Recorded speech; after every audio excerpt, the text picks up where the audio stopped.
Hello, ladies and gentlemen. My name is Kurt. Welcome back to Farlands a Bust. Woof! This is episode 757 for your Friday, November 1st, 2019. Friday, November 1st. Being recorded live on Twitch on Halloween. Woo, hello. On Halloween. So not quite an official Halloween episode, but we can pretend and say that since it's being recorded on the Ween of Hollows, that this is a Halloween episode. So we've grabbed Wolfie, we've got rid of some trash, and we are going to continue west here in Minecraft Beta 1.7.3 towards these far lands, as we have been doing for 757 episodes.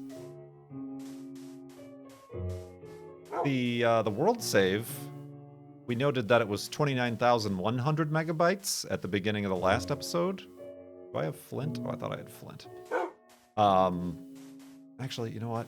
I could always use more arrows. Might as well take these freebies, huh? Got the inventory space. We noted that it was 29,100 megabytes before the start of last episode. Before the start of this episode, 29,133 megabytes. So perhaps, although, on second thought, that was a weird episode, because it was the first of Season 8. It was like a 4.5 day Minecraft Day episode, on account of starting at the F3 monument and doing a bunch of shenanigans there and starting the music to be played. So 33 megabytes might not be the most accurate per episode save file increase, but I should not be going up these tall mountains. But interesting. None the same. None the same, none the difference. None the rather. Rather, you know what I'm trying to say. Indeed. I have, of course, returned from Minecraft Marathon 2019. I want to thank all the Farlanders I saw in chat and in the donations. Those who were donating items during the UHCs. A lot of usernames recognized. And, spoilers? Halloween? And I don't know if there's a more updated number, but my last understanding is that we raised over $251,000. $251,000 for Extra Life charity. Just shy of our all-time Minecraft Marathon total, but with the help of a few corporate matching donors, sponsors, I guess you'd call them sponsors. And I don't know that number even includes what we're going to include, like the bits and the subs that we also collect during that time that go towards the charity. So yeah, I would say a successful Minecraft Marathon 2019. Of course, that took place in Chicago. So I did get a chance to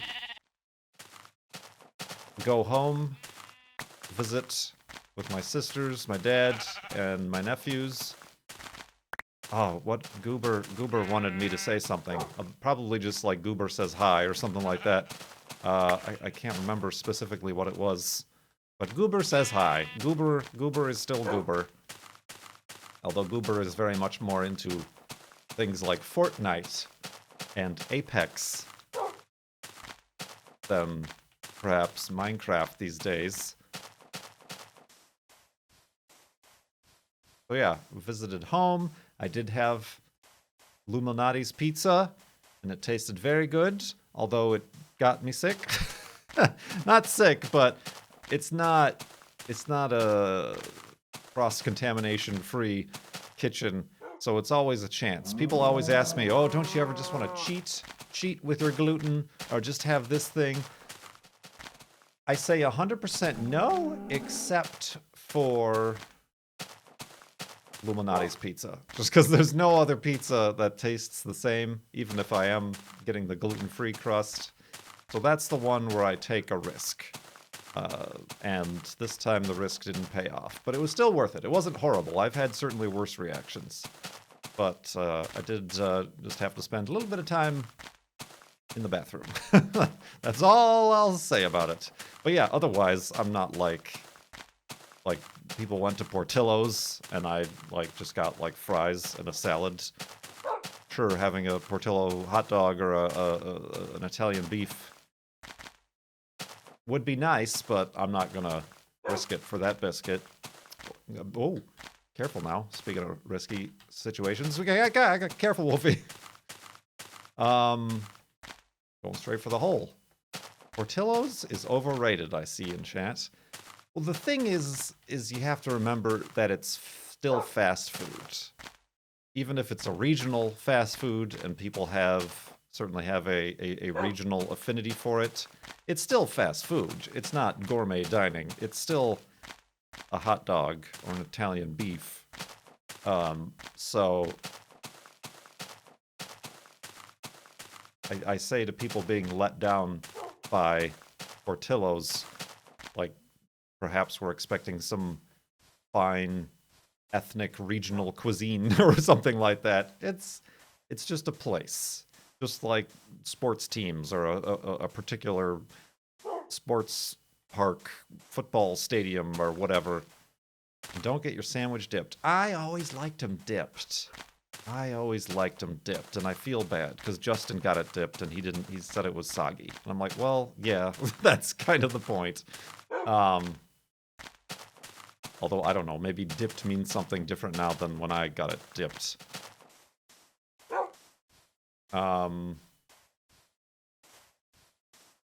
It was soaked. I know! They put it in a plastic bag so that it doesn't leak. It was soup. Soup! I don't know. I also have never gone to that downtown location. I've been to smaller, like, suburban locations. I could imagine the downtown location, perhaps, and it was very busy. Perhaps not as a tightly run ship as perhaps places without that much pressure.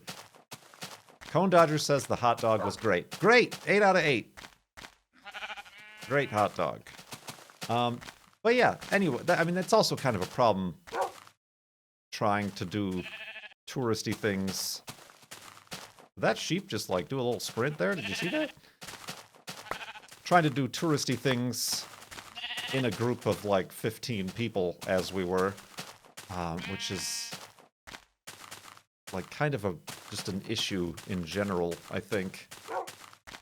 I feel like the best travel I've ever done hasn't been at conventions or those big group things or anything like that. It's been like, oh, or it's just me and one other person.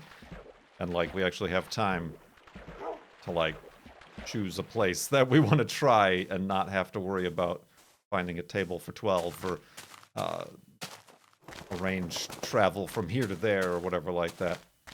So, yeah, it was a little like whatever. I didn't grow up in Chicago, like downtown, and I don't particularly like cities, but it was very convenient. The thing I liked about the city was just the convenience of places, like just restaurants, mostly all within like walking distance, new things to experience.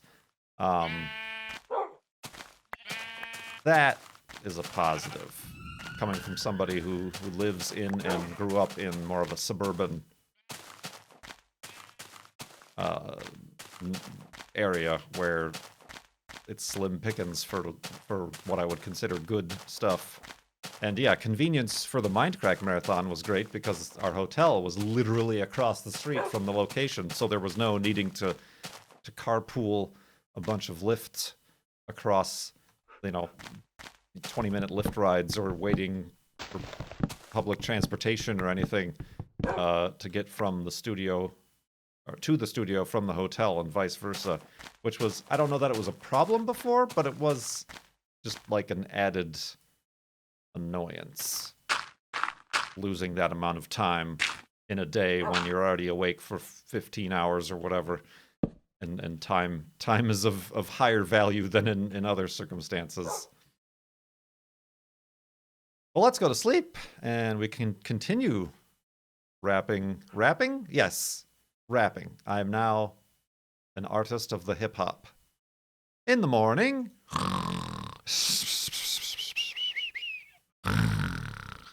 And awakeness.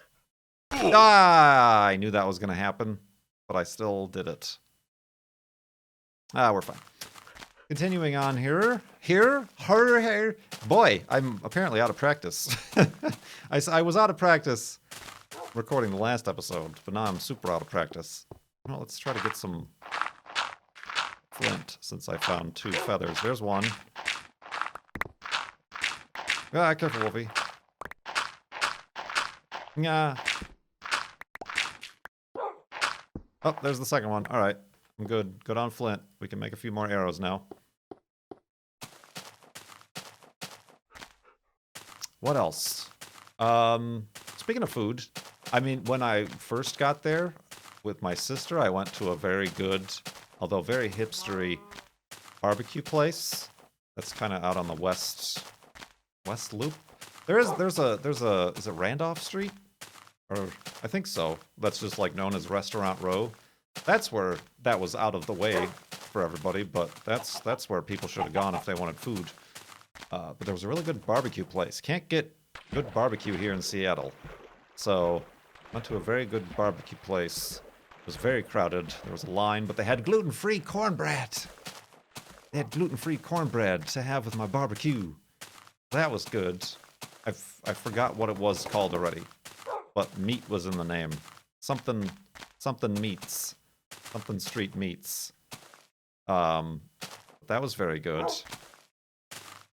It was all like, grab a tray and like ask for a half a pound of this and a half a pound of that. That was good.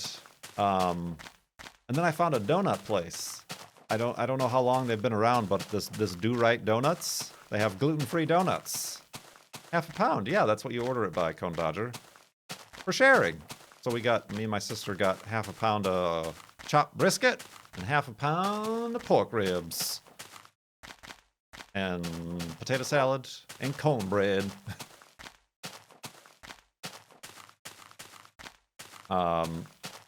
This Do Right Donuts place was all over the place. And I had very many gluten-free donuts.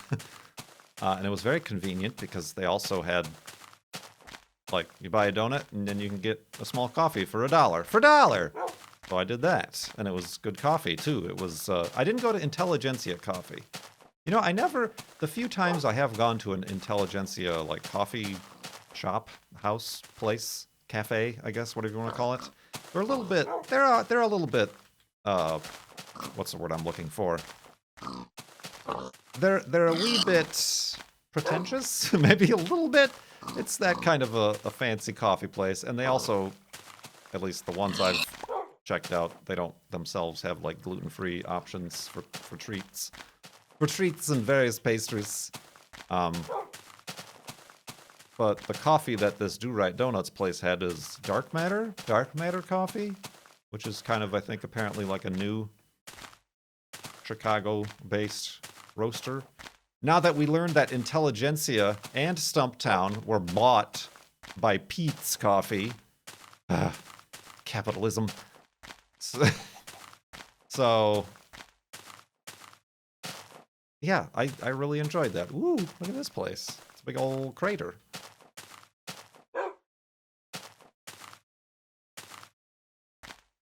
Pete! But yeah, I knew that was gonna happen. Yeah, the donut was good. And then there was also, this year what was different is we had, quote-unquote, catering for the Mindcrack Marathon for those of us involved. It was a little bit confusing, and like, I'm not complaining. Like, I understand it's difficult, and I'm there doing charity, whatever. But the gluten-free options were not. Period. Like, they ordered, apparently, gluten-free stuff, but either they dropped the ball on making sure, or the restaurants that were catering just like were like, nah, whatever. This is just a gluten-free. So on multiple occasions, like, they were very apologetic. The people at the production studio who did the ordering and setup of that stuff, but that was a little frustrating. But in general, I can't like, there's no real complaint I can have about that. Although I will say that when I came back and I was talking to the girlfriend about this, one of the only, surprisingly, like, meals that came that had a specifically gluten-free little tray was the Italian place, and I broke her brain. I broke the girlfriend's brain by saying, oh, they just had like a small tray of Mostaccioli.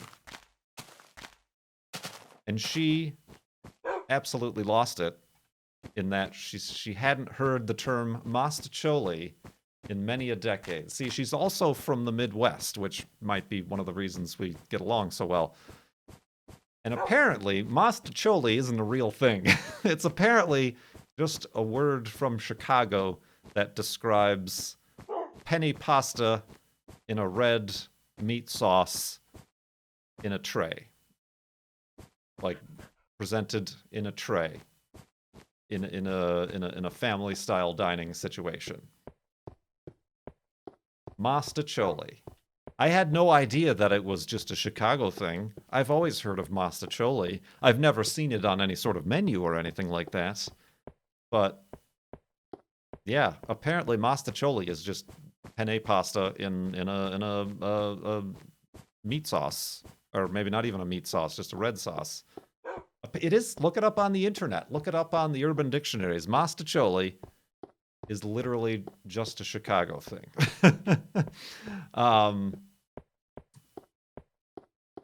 Apparently it can be used in Italy to describe the penne pasta that doesn't have the ridges, that is not ribbed, a smooth tubular penne pasta. But, and I'm sure the term can be seen elsewhere, but it is. Oh, is this another wolf or is this Wolfie? No, this is another wolf. Oh, murder! These wolves are murderers. Good thing that wasn't a pink sheep. Could you imagine if we just saw one singular block of pink wool next to a wolf? That would be hilarious.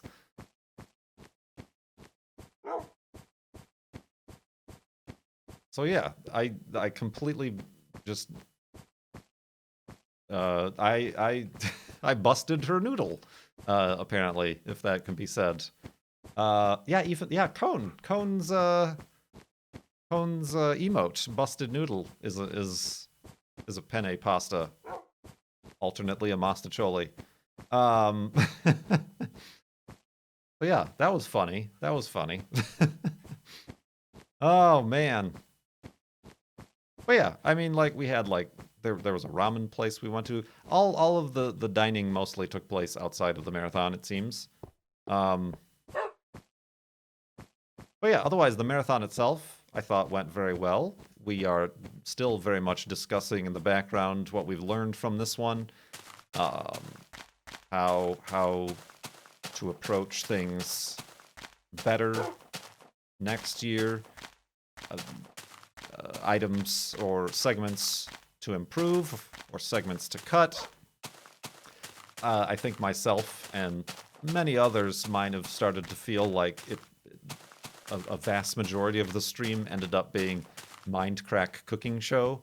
So I don't know if that means we're going to pivot from that, maybe reduce the amount or involve other people in those segments.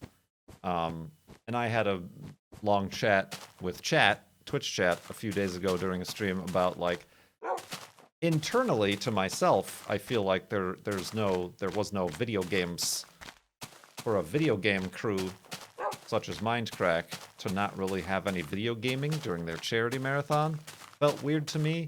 But then, the alternate side of the coin that I agree with is, well, we always play video games on our own streams, like I'm doing right now, or on YouTube, or on co-op collaborations and whatnot.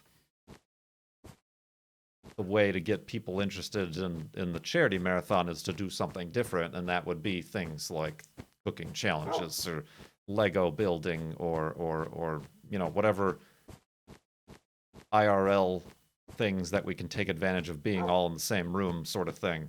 So yeah, it's we're certainly still learning.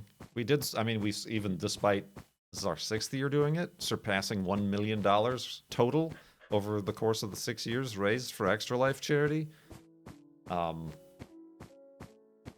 Yeah, it happened. It was a success, and I'm glad those of you that were able to tune in. Hope you enjoyed it, and I appreciate the support and sharing and spreading the word, the good word of the Mindcrack Marathon. Indeed. So yeah, let's build another elevated hidey hole here. Bleep, blop, blop. Blop. Alright, bed, sleep.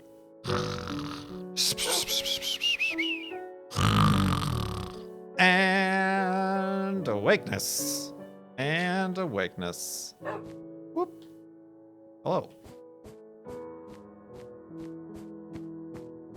Indeed. I don't have any specifically Halloween-y plans. I did, or at least rather, the girlfriend got Juno a costume when we were at the dollar store. I already posted that to Juno's Instagram if you want to check it out. Plug. But we have a stream plan to do an automation build-off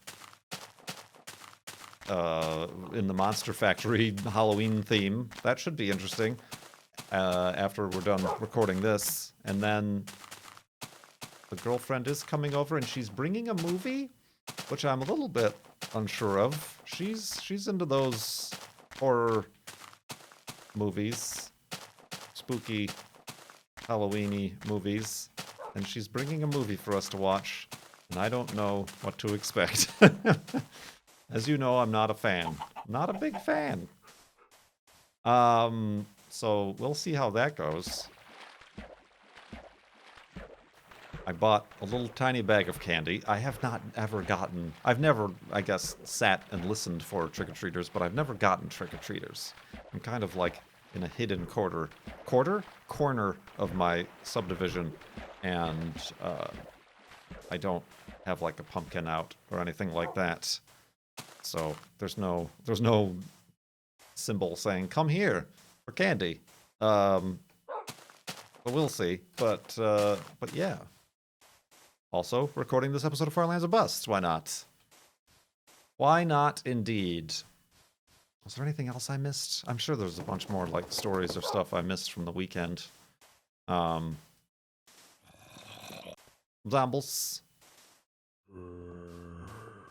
It would be interesting to find a spawner during this here Halloween-ish episode of Farlands of Bust, but I'm not gonna force it. If I don't see it, I don't see it.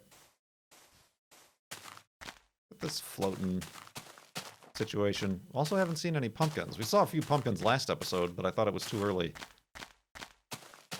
to harvest them.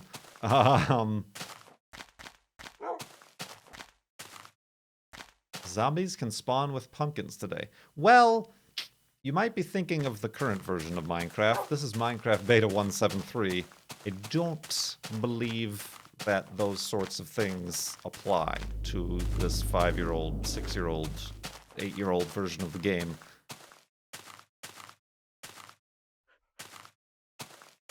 Having your front lights on is the indicator. I always have them on. Like, I have like these very dim, low power LED lights that I have that I just keep on. I can't be bothered. I have been requesting and taking questions from Patreon members. If you're a patron of mine in the Patreon Discord, I put a link where you can submit questions just to tide over the time. What's the word I'm looking for? Just to tide us over until we start up a new fundraiser where donations will be asking questions. Gotta give myself, things to talk about.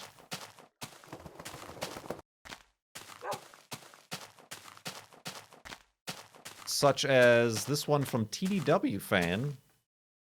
What are your thoughts on memes? How have you noticed memes change over the years? And what are some that you like or loathe? Memes. I think I've been asked this question before, but I forgot what I answered. It was... Yeah, I've completely forgot. There was one that I answered, was like a meme that always got a good chuckle, but now I can't remember it. I don't know. I think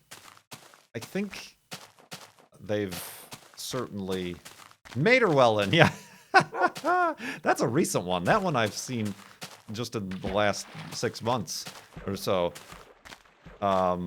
Yeah, it's been. Is that a meme though? I guess what I'm trying to say is that the classification of a meme, you know, back in 2007, when like the internet was actually an okay place to be, a meme was something that like everybody knew. But now our each and own little communities have their own memes, like the "It's Been" thing. I was watching Justin when he and Jasky and I think Chiblee were like made that thing up, where they just started talking about how unsatisfying it is to hear "Yeah, it's been" and then not the rest of the song, so they made it into alerts and things.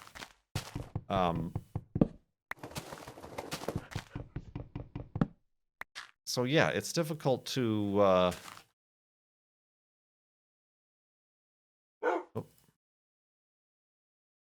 difficult to say. Oh, I can't put this on my head now that it's now this is jack-o'-lantern. Whoops. Yeah,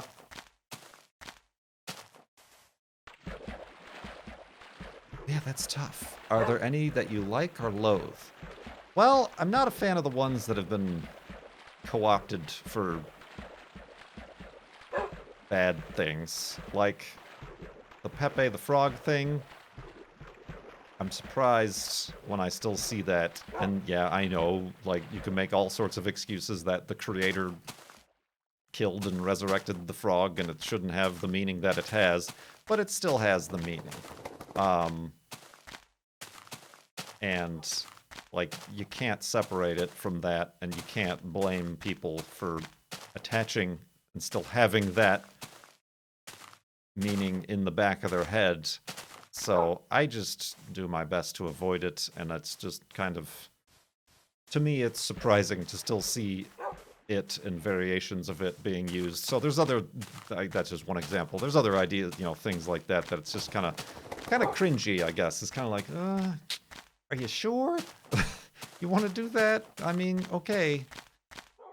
But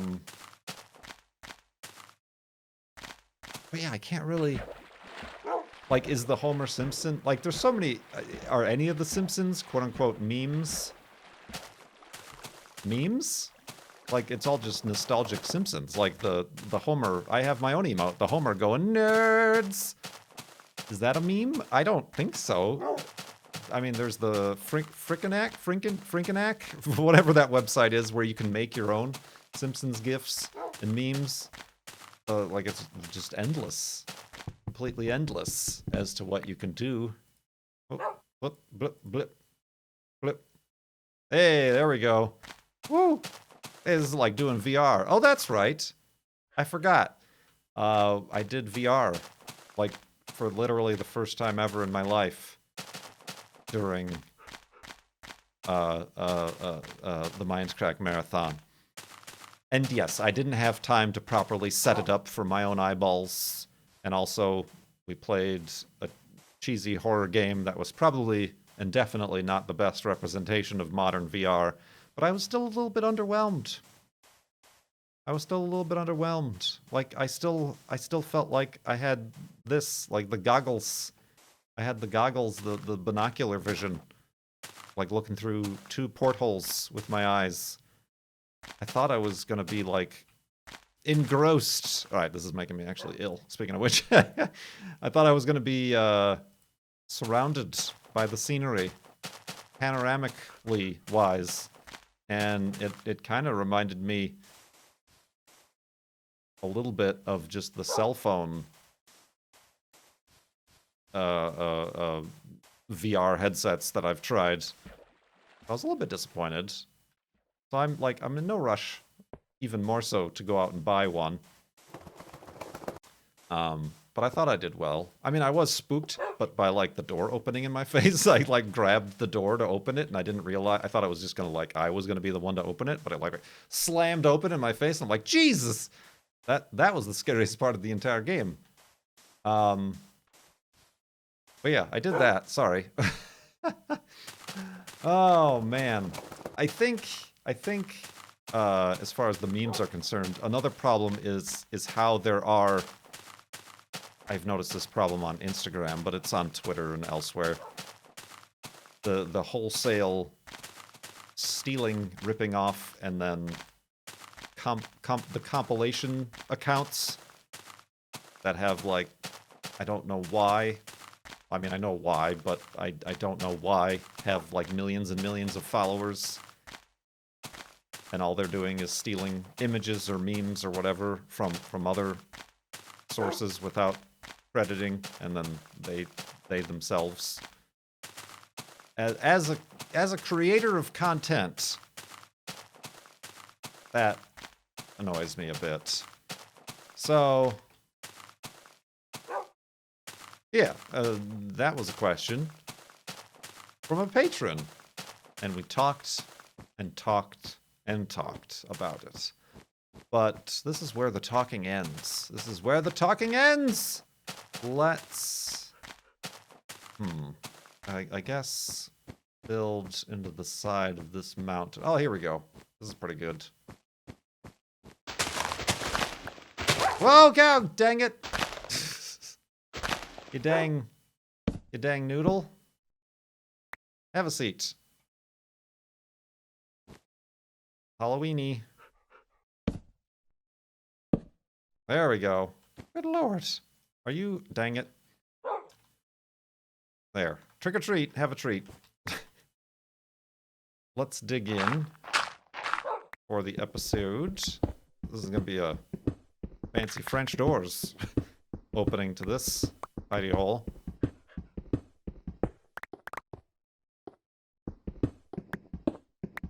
What am I doing? I don't know, but we're making a fancy double wide hidey hole. A double widey hole, if you will. So yeah, like I said, thank you everybody if you were able to join us for the Minecraft marathon. Much appreciated. I hope you enjoyed. I'm pretty sure we all did as well. Dang Wolfie. And yeah. I don't have anything else to plug. If you are a Patreon patron of mine, then I did, like I said, post a link in the Discord if you would like to submit your own questions. That would be much appreciated. Keep giving me things to talk about. Ooh, a few more arrows. Fancy. Let's build some beds. Up. Hope you all had a safe and happy Halloween. This is awkward. This is why I don't build these this way, because they're just not right. And boats. Did we use any boats today? I don't think we used any boats today. I don't remember using any boats. What a day this has been for us. The boatless day. but not pumpkinless day. Can I sleep with this on? We're about to find out. Thank you so much. Oh, thank you so much for watching. I do appreciate it. Bloop. My name is Kurt. I will see you next time.